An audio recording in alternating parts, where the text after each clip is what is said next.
Assalamualaikum warahmatullahi wabarakatuh. Berjumpa lagi dengan saya Siti Umi Fitriah, guru IPA SMP Negeri 8 Salatiga. Pada kesempatan kali ini saya ingin melaksanakan pembahasan latihan soal kelas 8 SMP, yaitu pada materi bab 1 di semester 1 ya, dengan memakai kurikulum 2013. Untuk materinya sendiri adalah ini, gerak benda dan makhluk hidup di lingkungan sekitar. Kemudian latihan soal ini berdasarkan halaman-halaman yang ada di buku siswa, yaitu halaman 3, 7, 10, 17 sampai 19, 20 sampai 22, 26, 27, 32, 34, 35, 36 sampai 37, 38, 44 sampai 45, 60 dan terakhir adalah 66 sampai 70, yaitu uji kompetensi ya. Marilah kita ikuti jalannya pembahasan latihan soal ini ya. Masih sama, yaitu pembahasan latihan soal ini kami dasarkan pada buku siswa ya.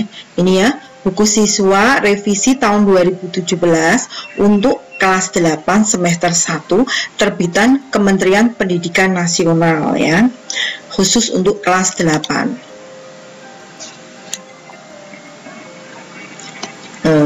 Sebelum kami mulai dari halaman 3, mohon sekali yang mengenal channel saya ya, Umi Fitri Espansa, mohon like, comment, share, dan subscribe. Agar apa? Agar kami tambah semangat dalam membuat video pembelajaran untuk siswa-siswi kami. Mari kita lanjutkan. Halaman 3. Di halaman 3 di situ ada percobaan mengenai gerak lurus atau GLP ya. Di situ ada tiker timer ya. Di mana tiker timer ini kalau berjalan itu ada titik-titik tinta. Nah, kecepatannya itu dari titik-titik tinta itu kita bisa menghitung kecepatan dan sebagainya. Kemudian setelah percobaan di situ ada beberapa pertanyaan yang harus diisikan. Mohon maaf untuk saat ini karena memang masih daring dalam rangka masih COVID-19, sehingga apa? Sehingga kami sementara ini hanya teori saja. Untuk prakteknya nanti kalau memang kita diizinkan untuk tatap muka, kita praktek dalam keadaan KBM tatap muka ya. Langsung saja saya lanjutkan. Di sini ya, ada beberapa setelah melakukan percobaan dengan tiker timer ya, mobil-mobilan ini berjalan dari sini ke sini ya, titik-titik tintanya ini bisa kita lihat. Nah, di situ ada 3 pertanyaan. Pertanyaan yang pertama, pada percobaan yang kamu lakukan, bagaimana prinsip kerja rangkaian percobaan tersebut? Ya.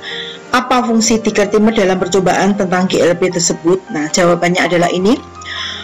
Penggunaan tiker timer pada percobaan ini berfungsi sebagai pencatat waktu dan jarak untuk mobil-mobilan yang sedang bergerak. Nah, ini ya. Nih, agak jarang ya, sampai kecepatannya titik-titiknya itu sangat rapat ya. Kemudian soal yang kedua, buatlah grafik hubungan antara jarak sebagai sumbu Y dengan waktu sebagai sumbu X. Grafiknya adalah seperti ini ya, nomor 2. Ini jarak, ini waktu. Ternyata ini GLB-nya adalah menuju ke apa ya? Selalu linear gitu ya. Kemudian yang ketiga, buatlah grafik hubungan antara kecepatan sebagai sumbu Y dengan waktu sebagai sumbu X. Nah, ini nomor 3 ya. Kecepatan dengan waktu, ternyata nih garis lurus, artinya apa? Konstan ya, konstan. Kemudian yang nomor 4, berdasarkan grafik yang telah kamu buat, A, bagaimanakah hubungan antara jarak dan waktu? B, bagaimana hubungan antara kecepatan gerak mobil dengan waktu? Nah, ini jawabannya. Berdasarkan grafik yang telah dibuat ya, A dan B ini, grafik antara jarak dan waktu menunjukkan hubungan yang linier, sehingga dapat disimpulkan bahwa waktu berbanding lurus dengan jarak tempuh mobil-mobilan. Kemudian yang B ya, yang B adalah pada GLB, kecepatan bernilai konstan ya, ini ya garis lurus, bernilai konstan terhadap waktu. Itu jawabannya ya. Langsung kita menuju ke halaman berikutnya. Halaman 7. Nah, halaman 7 di situ kita disuruh membedakan apa perbedaan antara kelajuan dan kecepatan. Di sini kita tinggal melengkapi saja ya titik-titik yang ada di sini. Kemudian ini juga sudah disediakan waktu dan juga jarak ya, sekon dan jarak meter. Nah, kita suruh menghitung ketika sepeda pada detik kedua, detik keempat, detik kelima. Langsung saja kita jawab ya. Jawabannya adalah seperti ini ya. Nih, ini adalah kelajuan dan ini adalah kecepatan. Ketika kelajuan ya berkaitan dengan jarak tempuh. Jadi kelajuan itu yang berkaitan dengan jarak. Kemudian yang kedua, kelajuan itu rumusnya V sama dengan S per T. Artinya apa? Kecepatan atau kelajuan sama dengan jarak per waktu. Ya, kemudian alatnya sendiri itu untuk mengukur, lah kita ingat sepeda motor ya, itu namanya speedometer ya. Contohnya apa? Ya tadi sepeda motor yang berjalan menuju ke tujuannya ya. Kemudian kemudian satuannya ini ya sama ya, meter per sekon, dan ini berkaitan dengan gerak, dua-duanya berkaitan dengan gerak. Sekarang kita bedakan dengan kecepatan. Apa tuh kecepatan itu? Kecepatan berkaitan dengan perpindahan ya. Sehingga rumusnya apa? Ada delta. Delta artinya apa? Jarak akhir dikurangi jarak mula-mula ya. V, sehingga V atau kecepatan sama dengan jarak delta S per T ya, sehingga rumusnya pun kita harus menyesuaikan, yaitu jarak yang terakhir dikurangi jarak mula-mula. Kemudian alatnya GPS. Contohnya ya saat kita menuju ke sekolahan, kita bisa menghitung kecepatannya dengan itu ya, jarak. Misalkan kita berangkat jalan kaki dengan naik sepeda motor. Nah, kita bisa membandingkan kecepatan mula-mula dan kecepatan akhir gitu ya. Kemudian yang kedua, tinggal kita hitungkan saja detik kedua. Kan rumusnya jelas, jarak per waktu. Langsung saja ya. Detik kedua 4 meter per 2 sekon. Berapa? 2 meter per sekon ya. Yang kedua juga sama, 8 meter per 4 sekon, 2 meter per sekon, dan seterusnya. Sekarang yang paling penting adalah kesimpulannya. Mari kita simpulkan ya. Kesimpulannya apa? Terdapat perbedaan antara kelajuan dan kecepatan. Kelajuan berkaitan dengan jarak tempuh dan kecepatan berkaitan dengan perpindahan. Ya, kelajuan dapat diukur dengan speedometer, sedangkan kecepatan menggunakan GPS. Sepeda tersebut melaju dengan kecepatan konstan dan tidak mengalami percepatan ya. Seperti itu. Kita menuju ke halaman selanjutnya, yaitu halaman 10. Nah, kebetulan di halaman 10 disediakan 2 soal yang harus kita jawab. Langsung saja kita jawab ya. Sebuah mobil yang mula-mula bergerak dipercepat dengan kecepatan 72 km per jam setelah bergerak selama 30 sekon. Percepatan yang dialami mobil tersebut langsung kita jawab ya. V mula-mula 0. V yang setelah ditempuh 72 km per jam, jadikan meter per sekon, yaitu menjadi 20 meter per sekon ya. Kemudian jaraknya ya, S-nya adalah atau waktunya adalah 30 sekon. Langsung rentangannya ya, akhir dikurangi mula-mula, berarti akhirnya tadi 72 dikurangi enggak, langsung aja 20 dikurangi 0, kan ketemunya 20. Kemudian per S-nya berapa? 30. Berarti 20 meter dibagi 30 ketemu 0,67 meter per sekon gitu ya. Ini tadi penghitungan 72 km per jam, 72-nya jadikan meter, kemudian per jamnya kan 1 jamnya itu kan jam ke sekon itu 3600, berarti tinggal dibagi, itu ketemunya adalah 20 meter per sekon. Sekarang soal yang kedua. Buah kelapa yang sudah tua dan matang jatuh dari pohonnya. Jika percepatan gravitasi 10 meter per sekon, berapakah kecepatan buah kelapa setelah jatuh selama 3 detik? Ya, langsung aja. Percepatannya ini sesuai gaya gravitasi kan memang 10 meter per sekon ya. Kemudian jaraknya adalah waktu yang ditemuinya adalah 3 sekon. Langsung ya. Yang ditanya adalah V akhir dikurangi V mula-mula dibagi S langsung. VT dikurangi VO sama dengan A kali S. A kali S, A nya kan 10. Jaraknya adalah 3, berarti 30 ya. VT min V 0 sama dengan 30 dikurangi 0 sama dengan 30. Jadi kecepatan buah kelapa sebesar 30 meter per sekon. Halaman 17 sampai 19. Perhatikan contoh yang terdapat pada gambar 1.16. Nah, disajikan beberapa ini gambar ini ya. Contoh tangan menghantam tembok, tembok menghantam tangan, kepala menyundul bola, kaki perenang mendorong dinding kolam dan sebagainya. Dan ini tongkat pemukul menghantam bola. Ini suruh memberi contoh. Langsung kita jawab saja ya. Yang pertama, contoh tangan menghantam tembok, tembok menghantam tangan. Nah, seperti ini. Kemudian suruh melengkapi yang A, kepala menyundul bola, bola menghantam kepala. Kemudian yang B, kaki perenang mendorong dinding kolam mendorong kaki perenang ya. Kemudian yang C, tongkat pemukul menghantam bola, bola menghantam tongkat pemukul ya. Aksi reaksi semua ini ya. Atlet mengangkat barbel, barbel mendorong atlet. Jari memencet hidung ya, dipencet hidung. Kemudian hidung memencet tangan. Bisa ya hidung memencet tangan ya. Ini adalah contoh dari pasangan gaya aksi dan reaksi. Kita lanjut ke kelanjutannya. Dan ini adalah disediakan gaya yang bekerja pada balok yang terletak di atas meja. Ini balok, ini meja ya. Yang gayanya bagaimana yang ditanyakan. Kita jawab ya. Masih gambar yang sama. Kita langsung ke pertanyaannya. Pertanyaannya ada 3 ya, ada 4 A, B, C, D.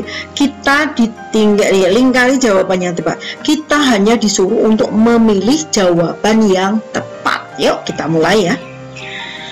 Gaya berat atau W, balok sebesar 1 Newton disebabkan oleh, jawabnya adalah ini apa? Bumi ya, bumi. Yang B, lantai menahan balok dengan gaya normal N dan arah yang berlawanan dengan W. Besar N adalah, jawabnya adalah sama dengan W. Berarti ini kita lingkari. Karena balok berada pada kedua keadaan seimbang diam, maka total gaya yang bekerja pada balok adalah, jawabannya adalah 0 ya, kita lingkari 0. Dan D, nilai N sama dengan nilai W dan nilai N berlawan arah dengan W, maka N dan W merupakan, jawabnya adalah bukan merupakan pasangan aksi reaksi. Dua benda yang berbeda, keduanya bekerja pada benda yang berbeda. Itu yang kita lingkari. Halaman 20-21. Nah, kita disuruh memilih, sudah ada contoh di sini, peristiwa di sini. Kita disuruh memilih apakah peristiwa ini masuk ke dalam hukum Newton 1, 2, atau 3. Mari kita langsung saja ya. 2 ekor kijang yang saling beradu kekuatan terpental akibat saling mendorong satu sama lain. Jawabnya adalah hukum Newton yang ketiga atau aksi reaksi. Alasannya apa? Terpentalnya kedua ekor kijang dikarenakan gaya aksi reaksi dari masing-masing kijang yang saling beradu. Itu yang pertama. Kemudian nomor 2 ya, langsung saya baca yang di sini aja ya, yang langsung ada jawabannya. 2 ekor badak jantan yang bermasa sama melakukan adu kekuatan untuk memperebutkan daerah kekuasaan. Keduanya saling mendorong dengan gaya yang sama, sehingga tidak ada satupun badak yang bergeser dari posisinya. Jawabannya adalah hukum Newton yang pertama. Kemudian alasannya, kedua gaya yang sama dan berlawanan arah mengakibatkan resultan gaya bernilai 0 ya. Itu jawabannya. Sekarang nomor 3. Seekor anak badak bermain-main dengan induknya. Anak badak tersebut terpental ke belakang karena mencoba mendorong induknya dengan kuat. Jawabannya adalah hukum Newton ketiga atau aksi reaksi ya. Anak badak terlempar ke belakang akibat gaya reaksi dari gaya aksi saat mendorong induknya. Kemudian yang keempat, seekor banteng jantan mendorong anak kijang dengan kekuatan penuh hingga terpental jauh. Ini adalah hukum Newton yang kedua. Dengan gaya yang kuat, banteng jantan mampu menggerakkan anak kijang sehingga percepatannya tertentu. Sekarang kita menuju ke soal nomor 5. Seekor elang terbang bebas di udara dengan cara mengepakkan sayapnya ke bawah. Kecepatan udara yang lebih cepat di bagian atas sayap mengakibatkan elang tersebut terangkat ke atas. Nah, ini adalah hukum Newton 3 ya, hanya aksi reaksi. Alasannya, kepakan sayap burung ke bawah atau gaya aksi mengakibatkan burung terangkat ke atas gaya reaksi. Kemudian yang nomor 6, seekor gajah betina mendorong anaknya ke sungai untuk minum. Gajah betina tersebut mendorong anaknya dengan hati-hati karena massa tubuhnya yang jauh lebih besar daripada massa tubuh anaknya. Ini adalah hukum Newton yang kedua. Alasannya, dengan gaya yang diberikan gajah betina mampu menggerakkan anak gajah dengan percepatan tertentu. Sekarang nomor 7. Seekor ikan berenang di dalam air dengan cara menggerakkan siripnya ke belakang. Langsung, ini mirip yang sayap burung tadi, yaitu aksi reaksi, berarti hukum Newton yang ketiga ya. Gerakan sirip ikan ke belakang itu gaya aksi, mengakibatkan ikan terdorong ke depan, itu gaya reaksi. Sekarang nomor 8. Seekor jerapah jantan memiliki kepala yang besar untuk menyerang jerapah jantan lainnya saat dewasa. Ini adalah hukum Newton yang kedua. Alasannya, kepala yang besar berarti massanya juga besar, sehingga dengan massa yang besar, gaya yang akan dikeluarkan saat menyerang jerapah lainnya juga akan bernilai besar. Itu nomor ya, sampai nomor 8. Kita lanjutkan. Ya, masih ada 10 nomor, masih kita menuju ke nomor 9 ya. Nomor 9. Seekor kuda berlari dengan kecepatan konstan sambil membawa sebuah paket di punggungnya. Nah, tadi pengen tertawa, kuda membawa paket. Secara tiba-tiba kambing tersebut berhenti sehingga sini kuda, sini kambing, anggap aja kuda semua ya. Secara tiba-tiba kuda tersebut berhenti sehingga paket tersebut terlempar ke depan. Nah, ini adalah hukum Newton yang pertama.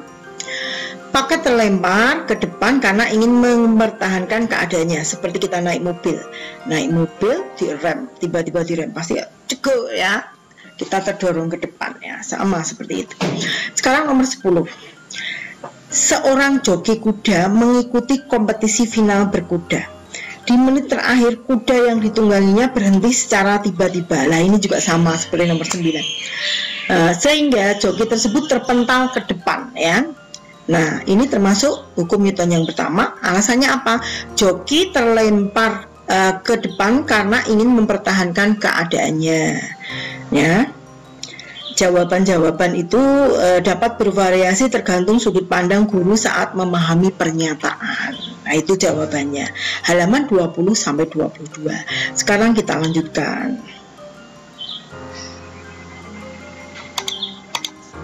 Nah, masih halaman 20 sampai 22 ya. Di sini penerapan hukum Newton pada kegiatan olahraga basket, golf, senam lantai, sepak bola dan sebagainya. Nah, ini ada, ini langsung aja A, B, C kita jawab ya. Yang A itu adalah ini sepak bola ya. Kemudian B itu basket, C itu golf. Nah, sekarang kita mana saja termasuk hukum Newton berapa saja? Langsung ini pesenam lantai dapat seimbang. Berarti hukum apa? Hukum Newton yang pertama. Berarti jawabannya yang senam adalah hukum Newton yang pertama. Kemudian yang kedua, pemain golf memukul bola sekuat tenaga agar bola golf dapat terlempar dengan sempurna atau hole ya. Ini jawabannya adalah hukum Newton yang kedua. Ini golf yang kedua. Kemudian yang ketiga, tangan pesenam menekan besi penyangga pensenam. Besi penyangga memberikan gaya yang besar ke atas sehingga pesenam namun berlawanan arah, atau biasa disebut aksi dan reaksi. Itu ya.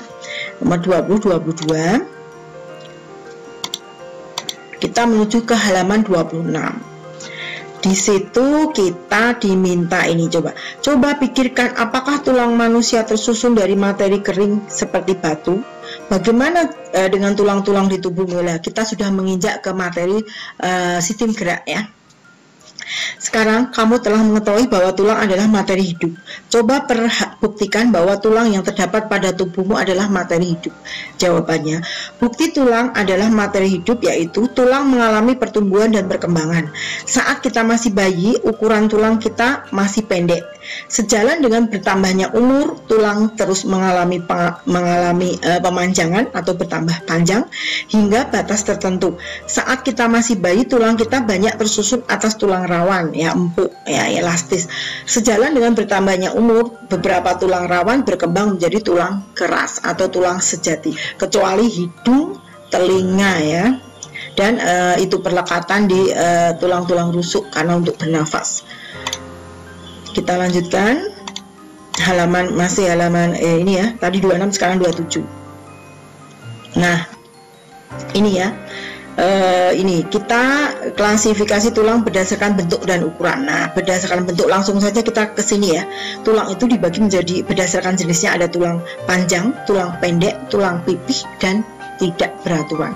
Tulang lengan atas ini itu termasuk tulang panjang. Tulang pengumpil yang ada di sini, urutannya sini kan pengumpil itu juga panjang. Hasta sampingnya juga panjang. Betis di kaki nggak saya tampakkan ya. Tulang kering jadi satu dengan tulang betis di kaki itu juga tulang panjang. Sekarang ruas jari ini ya, ini termasuk tulang pendek. Tulang tengkorak itu termasuk tulang pipih, jelas pipih ya. Kemudian tulang rusuk juga pipih, tulang belikat di sini juga pipih, tulang punggung di sini juga pipih, seperti itu. Ya, ini bisa dipelajari di buku siswa semuanya ada. Kita lanjutkan yang halaman 32. Nah, tadi tulang berarti sekarang sendi ya. Sendi yang bekerja pada aktivitas kita sehari-hari, menggelengkan serta mengangkat menundukkan kepala, itu sendi putar. Nah, kepala kita bisa diputar-putar, sendi putar. Memutar pergelangan tangan, sendi geser. Memegang pensil dan menulis, sendi geser, sendi pelana ya. Pelana kan di sini. Nah, pelana. Kemudian berlari, sendi peluru, sendi geser, sendi engsel, berlari.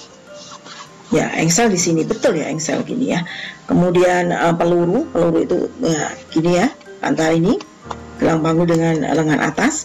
Kemudian sendi geser ya, bergeser-geser ya. Kemudian meluruskan tangan dan kemudian membengkokkan tangan ke atas, melurus. Berarti ini sendi sel seperti pintu ya. Di tubuh kita ada 3 sebenarnya, ada di lutut, di siku dan di ini ruas-ruas jari. Langsung ke selanjutnya 34, masih sama ya ini ya. Nah, kalau ini kita diminta mengamati diameter otot. Kalau ini sesuai yang kita miliki, diameter otot kan daging ya. Nah, itu tergantung ini lengan kita Ya kalau yang mau diukur adalah tangan ini, diameter lengan kita, tinggal diukur saja. Dan hasilnya itu berbeda-beda antara satu orang dengan yang lainnya. Apalagi kalau orangnya gemuk seperti saya dengan orang yang kurus, oh ya pasti hasilnya berbeda. Kita lewati saja karena pasti bisa semuanya. Sekarang yang halaman 35. Ini ada percobaan yang telah kamu lakukan sebelumnya adalah salah satu kegiatan. Kita anggap aja sudah melakukan ya.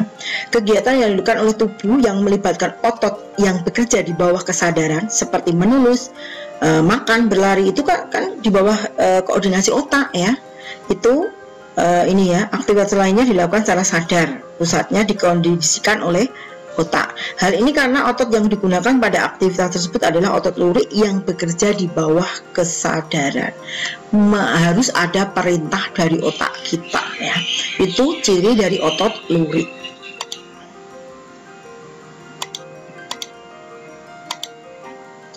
Nah, sekarang kita disuruh ini ya, mengamati jaringan otot. Langsung saja kita bedakan ketiga-tiganya ya. Kalau bentuknya otot rangka itu silindris memanjang ya, daging kita ya. Kemudian otot polos gelendong ya, ujung-ujungnya runcing. Kemudian otot jantung seperti otot ini ya, silindris memanjang tapi bercabang. Satu-satunya otot yang bercabang adalah otot jantung. Jumlah intinya kalau otot lurik itu banyak, otot polos cuma satu di tengah, otot jantung lebih dari satu ya, di pinggir tidak di tengah. Kemudian letak intinya di tepi. Di otot polos itu di tengah, otot jantung itu di tengah sel, di tengah tapi jumlahnya lebih dari satu. Kemudian letaknya melekat pada tulang, itu otot lurik karena daging. Otot polos itu di organ-organ dalam ya, paru-paru, pembuluh darah, usus dan sebagainya. Kemudian kalau jantung ya otomatis di jantung. Reaksi itu kalau otot lurik itu coba kita cubit, aduh sakit, reaksinya cepat ya. Otot polos itu lambat, otot jantung itu juga lambat. Sistem kerjanya ini tadi ketika saya cubit sakit berarti kesadaran di otak, makanya bekerja di bawah kesadaran. Kalau otot polos bekerja tidak di bawah kesadaran. Coba ketika usus kita usus atau lambung kita itu gerak peristatik, kita terasa kita tidak menyadarinya dan juga kita tidak memerintahkannya, sehingga apa, bekerjanya kalau otot polos itu di bawah tidak di bawah kesadaran, tidak kita sadari maksudnya. Kemudian untuk otot jantung itu bekerja tidak di bawah kesadaran. Jantung berdetak apa kita perintah? Enggak. Jantung selalu berdetak tanpa kita perintah, sehingga bekerja tidak di bawah kesadaran tanpa kita perintah ya. Nah, kesimpulannya apa? Terdapat 3 jenis otot, yaitu otot rangka atau lurik, polos, dan jantung. Ketiganya memiliki ciri-ciri yang berbeda. Kita lanjutkan. Halaman 38. Nah, coba sekarang kamu angkat kursi dan sebagainya. Ini percobaan langsung saja ya. Karena tangan kanan lebih sering digunakan untuk beraktivitas sehari-hari, sehingga membuat otot semakin kuat. Jadi otot kanan itu ternyata lebih kuat dan lebih besar ya. Tangan kiri lebih jarang digunakan untuk beraktivitas, sehingga ototnya tidak sekuat tangan kanan. Oleh karena itu, membawa barang dengan tangan kiri terasa lebih berat dibandingkan menggunakan barang dengan tangan kanan. Tuh. Ya, selanjutnya halaman 44 sampai halaman 45, yaitu ayo kita diskusikan. Di situ disediakan gambar-gambar dari hewan yang mempunyai kecepatan gerak ya. Langsung saja saya bacakan dari yang pertama, yaitu gajah. Mempunyai kecepatan geraknya yaitu 25 km per jam. Kemudian jerapah itu 60 km per jam, kerbau itu 50 km per jam, kijang itu 97 km per jam, kemudian kuda itu 76 km per jam, kemudian harimau itu 112 km per jam. Nah, kemudian pertanyaannya, berdasarkan data di atas, hewan manakah yang mempunyai kecepatan gerak paling tinggi? Ya, langsung kita jawab ya. Yang mempunyai gerak paling tinggi ya pasti macan atau citah atau ini apa? Di sini tertulis harimau ya. Kemudian yang nomor 2, mengapa hewan-hewan tersebut memiliki kecepatan gerak yang berbeda-beda? Nah, ini jawabannya. Gajah dan kerbau memiliki massa tubuh yang sangat besar. Akibatnya, untuk bergerak, gajah dan kerbau harus melawan inersia yang nilainya juga sangat besar. Lain halnya dengan kuda, citah, dan kijang. Ketiga hewan tersebut memiliki struktur rangka dan otot yang sangat kuat. Ya. Namun, kijang dan citah yang memiliki bentuk kaki yang lebih ramping, sehingga kijang dan citah mampu menyimpan elastisitas yang tinggi. Hal tersebut mengakibatkan pada saat berlari, kijang dan citah lebih banyak melompat ke udara dan meluncur di udara. Gaya gesek udara yang jauh lebih kecil daripada gaya gesek permukaan tanah membuat kijang dapat berlari dengan kecepatan yang lebih tinggi daripada kuda. Setiap hewan melakukan ini nomor 3. Kesimpulannya apa ya? Ini kesimpulannya, setiap hewan melakukan jenis gerak yang berbeda-beda tergantung bentuk tubuh dan habitatnya. Kita lanjutkan halaman selanjutnya.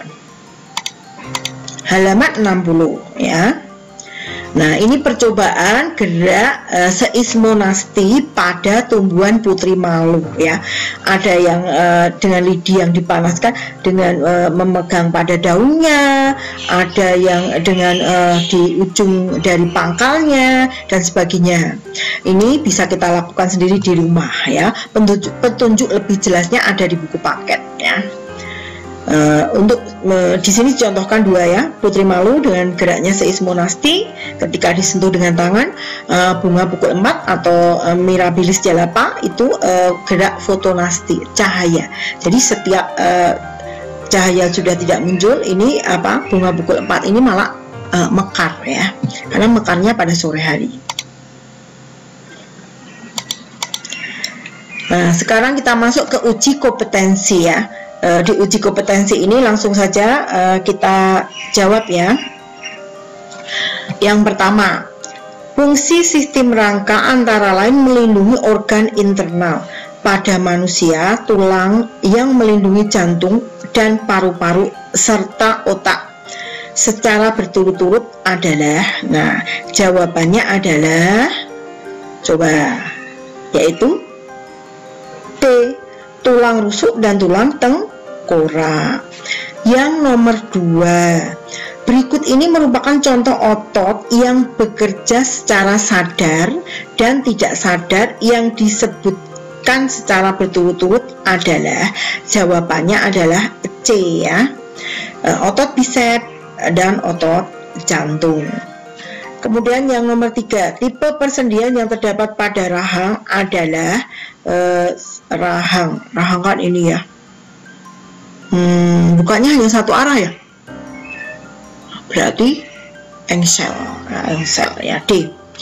Sekarang nomor 4, gerak tumbuhan yang memerlukan rangsang berupa perubahan kadar air dalam sel sehingga terjadi pengerutan yang tidak merata disebut gerak higroskopis, dari kata higros, kelembapan. Semakin dia kering pasti akan buka, seperti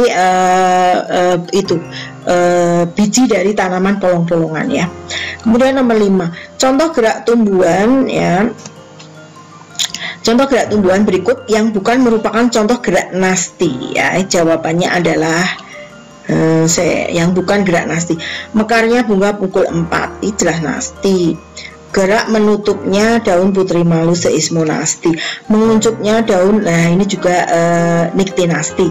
Merekahnya kulit buah-buahan yang kering, nah ini higroskopi. Jawabnya D ya, kecuali jawabnya D.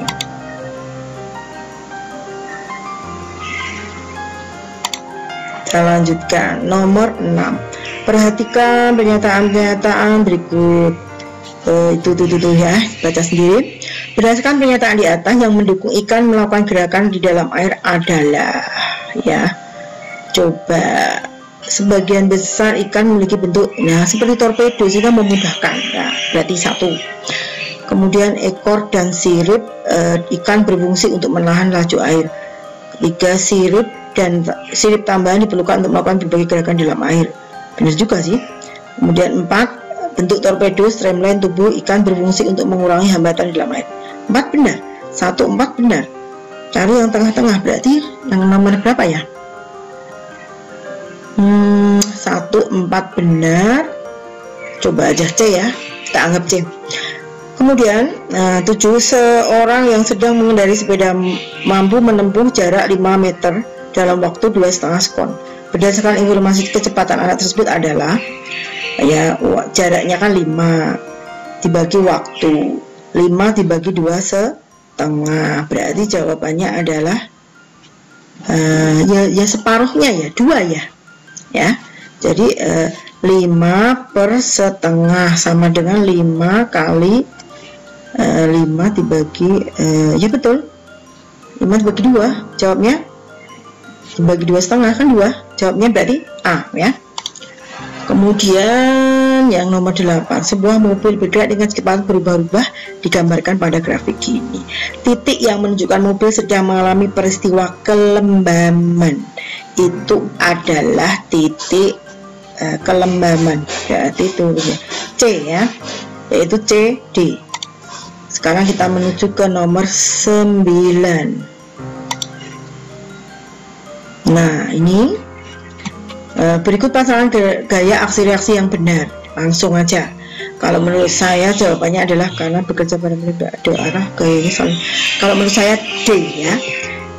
F dan F2 dan F3 ya, F2 F3 bekerja pada benda yang ya, jawabannya D ya. Kemudian nih, perhatikan posisi burung yang sedang terbang, gaya aksi reaksi lagi. Kalau ini jawabannya ya C, sama sehingga burung tidak sama karena gaya yang dimiliki lebih besar dari gaya. Nah, jawabannya adalah C ya, sama karena gaya yang dimiliki melebihi besar gaya gesekan udara, maka burung dapat maju ke depan. Nah, itu kelanjutannya di sini. Untuk yang urean langsung saja kita jawab ya satu persatu.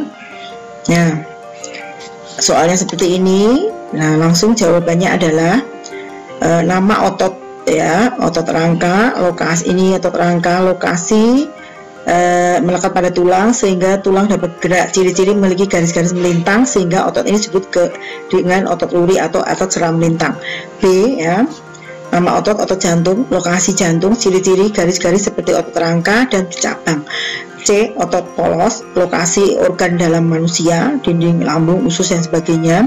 Ciri-ciri tidak bergaris-garis, berbentuk gelondong dan ujung-ujungnya runcing. Soal nomor 2. Soal nomor 2, mengapa kita dianjurkan untuk berjemur pada pagi hari? Kita jawab, berjemur di bawah matahari pagi dapat membantu tubuh untuk mengubah provitamin D yang terdapat pada jaringan kulit menjadi vitamin D yang diperlukan tubuh dalam proses pengerasan tulang. Jadi kita berjemur di pagi hari ternyata ada manfaatnya kan? Kalau ada manfaatnya seperti ini berarti harus gimana? Harus dilakukan ya, seperti itu. Kita lanjutkan soal nomor selanjutnya. 3.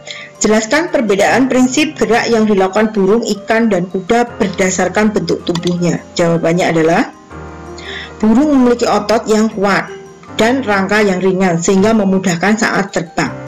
Ikan memiliki bentuk streamline untuk mengurangi hambatan saat bergerak di dalam air. Ikan juga memiliki sirip yang memudahkan untuk melakukan manuver di dalam air.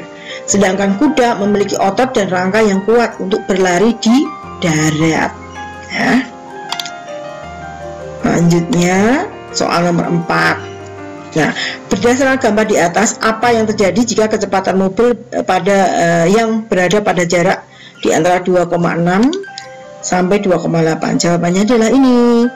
Mobil pada posisi 2,6 sampai 2,8 mengalami pertambahan kecepatan atau mengalami percepatan. Kemudian soal yang B, manakah dari gambar A, B, C, D ya, A, B, C, D, E yang menunjukkan lintasan gerak mobil balap yang terekam pada grafik di atas? Jawabannya adalah A. Pada posisi 0 km yaitu 0,3 km, mobil mengalami penurunan kecepatan. Setelah itu mengalami pertambahan kecepatan dari 0,6 sampai 1 km. Mobil bergerak dengan kecepatan tetap. Selanjutnya mobil mengalami penurunan kecepatan sampai pada posisi 1,3 km ya.